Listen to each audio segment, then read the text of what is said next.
Sahara Desert dust storm moves into us.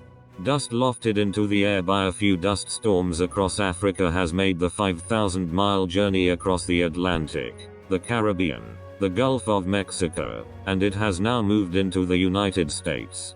The Saharan dust will overtake entire states, Tyler Maldin says. Even southern Illinois and Ohio may get into the mix. That's how far north it could get pulled up.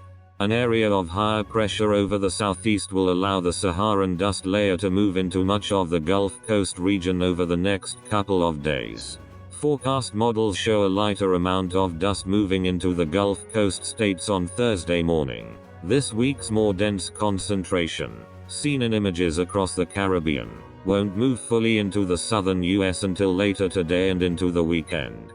Portions of Texas, Louisiana, Alabama and Florida could see milky-looking skies and an enhanced sunset this evening. Thank you for watching. Please subscribe to us on YouTube. If you like, donate to us, visit home on the page PayPal.